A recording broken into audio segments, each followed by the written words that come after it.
तुम उसी तरह तोते के रूप में भटको। नहीं नहीं, मुझे आजाद करो वरना मैं तुम्हें छोड़ूंगा नहीं। अब तुम मेरा कुछ भी नहीं बिगाड़ सकते। अब तुम जाओ यहां से और अब से ऐसे ही घूमो। अब तुम्हें पता चलेगा कि दूसरों को दर्द देने में कैसा महसूस होता है। इसके बाद वह राक्षस वहां से उड़ जाता है। मरचू और उसकी पत्नी सीता दोनों खुश हो जाते हैं। मरचू पहले की तरह काम करने लगता है। वह और उसकी पत्नी दोनों खुशी खुशी जिंदगी गुजारने लगते हैं।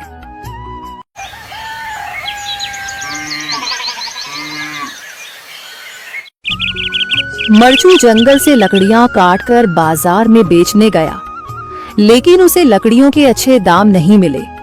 इस पर मरचू ने कहा, अरे भैया, इतने कम पैसे? इन पैसों में तो 2 वक्त का खाना भी नहीं मिलेगा। आप मुझे बहुत ही कम पैसे देते हैं। मैं इतनी मेहनत से लकड़ियां काट कर आता हूँ, लेकिन उनके पैसे मुझे बहुत कम मिलते हैं। भैया, तुम्हारी लकड़ियां होती ही इतनी कमजोर हैं कि मैं इससे ज्यादा पैसे नहीं दे सकता। तुम्हारी लकड़ियों के बस इतने ही पैसे बनते हैं। अरे भैया, कुछ ज्यादा कर दो ना।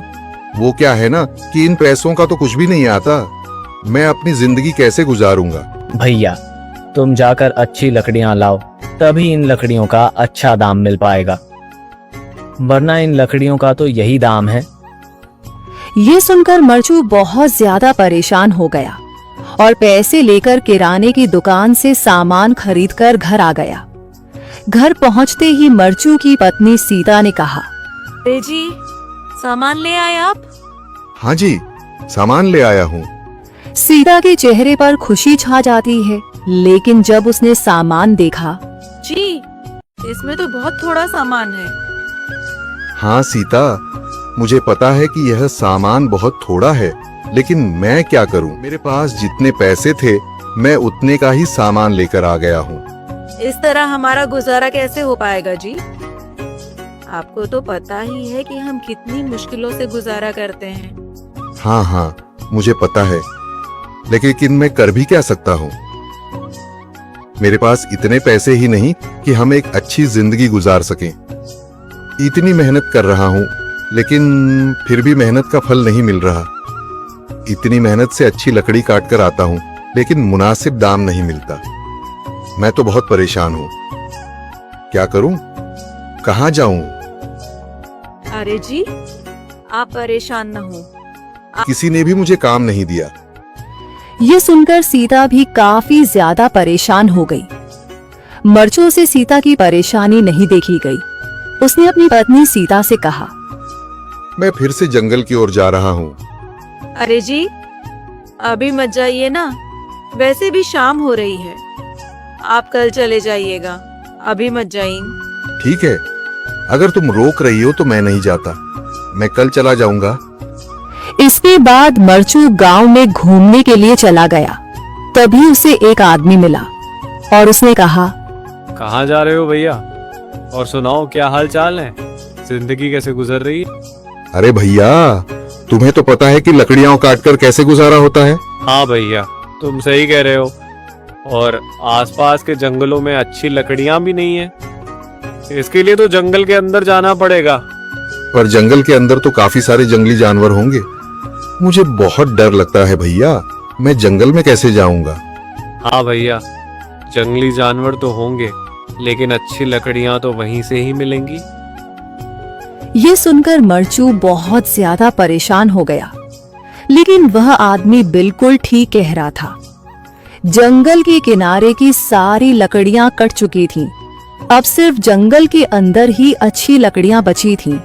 अगली सुबह मरचू में मिला और उसने कहा, कहाँ जा रहे हो भैया? और सुनाओ, क्या हाल चाल है? जिंदगी कैसे गुजर रही है? अरे भैया, तुम्हें तो पता है कि लकड़ियां काटकर कैसे गुजारा होता है। हाँ भैया, तुम सही कह रहे हो। और आसपास के जंगलों में अच्छी लकड़ियां भी नहीं है।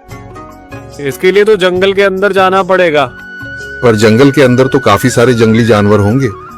मुझे बहुत डर लगता है भैया। मैं जंगल में कैसे जाऊंगा?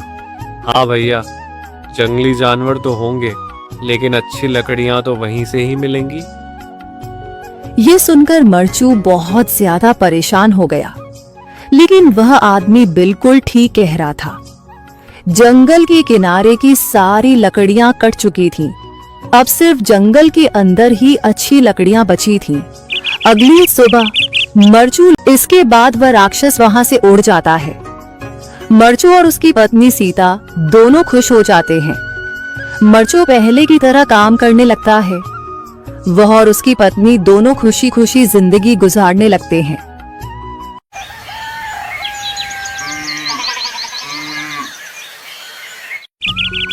मरचू जंगल से लकड़ियां काटकर बाजार में बेचने गया, लेकिन उसे लकड़ियों के अच्छे दाम नहीं मिले।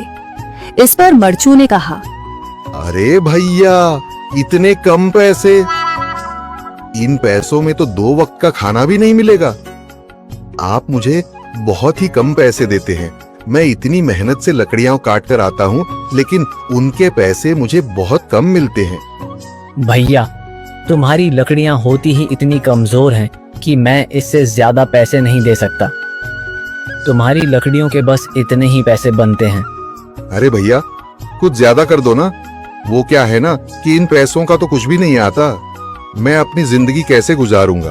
भैया, तुम जाकर अच्छी लकड़ियां लाओ, तभी इन लकड़ियों का अच्छा दाम मिल पाएगा, वरना इन लकड़ियों का तो यही दाम है। ये सुनकर मरचू बहुत ज्यादा परेशान हो गया और पैसे लेकर किराने की दुकान से सामान खरीदकर घर आ गया। घर पहुंचते ही मरचू की पत्नी सीता ने कहा, अरे जी, सामान ले आए आप? हाँ जी, सामान ले आया हूँ। सीता के चेहरे पर खुशी छा जाती है, लेकिन जब उसने सामान देखा, जी, इसमें तो बहुत थोड़ा सामान है। हाँ सीता, मुझे पता है कि यह सामान बहुत थोड़ा है, लेकिन मैं क्या करूं? मेरे पास जितने पैसे थे, मैं उतने का ही सामान लेकर आ गया हूँ। इस तरह हमारा गुजारा कैसे हो पाएगा जी? आपको तो पता ही है कि हम कितनी मुश्किलों से गुजारा करते हैं। हाँ हाँ, मुझे पता है, लेकिन मैं कर भी क्या सकता हूँ?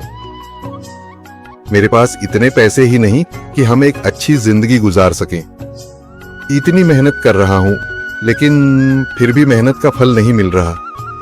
इतनी मेहनत से अच्छी लकड़ी काट कर आता हूँ, लेकिन मुनासिब दाम नहीं मिलता। मैं तो बहुत परेशान हूँ। क्या करूं? कहाँ जाऊं? अरे जी, आप परेशान न हो, आप कोई और काम देख लें।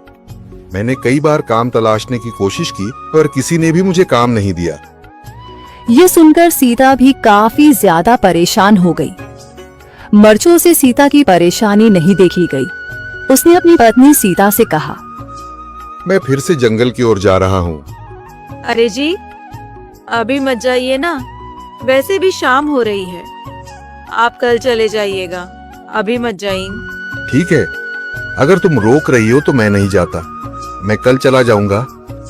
इसके बाद मरचू गांव में घूमने के लिए चला गया। तभी उसे एक आदमी मिला और उसने कहा, कहाँ जा रहे हो भैया? और सुनाओ, क्या हाल चाल है? जिंदगी कैसे गुजर रही है? अरे भैया, तुम्हें तो पता है कि लकड़ियां काटकर कैसे गुजारा होता है। हाँ भैया, तुम सही कह रहे हो। और आसपास के जंगलों में अच्छी लकड़ियां भी नहीं है। इसके लिए तो जंगल के अंदर जाना पड़ेगा। पर जंगल के अंदर तो काफी सारे जंगली जानवर होंगे। मुझे बहुत डर लगता है भैया, मैं जंगल में कैसे जाऊंगा? हाँ भैया, जंगली जानवर तो होंगे, लेकिन अच्छी लकड़ियां तो वहीं से ही मिलेंगी। ये सुनकर मरचू बहुत ज्यादा परेशान हो गया, लेकिन वह आदमी बिल्कुल ठीक कह रहा था। जंगल के किनारे की सारी लकड़ियां कट चुकी थीं। अब सिर्फ जंगल के अंदर ही अच्छी लकड़ियां बची थीं। अगली सुबह मरचू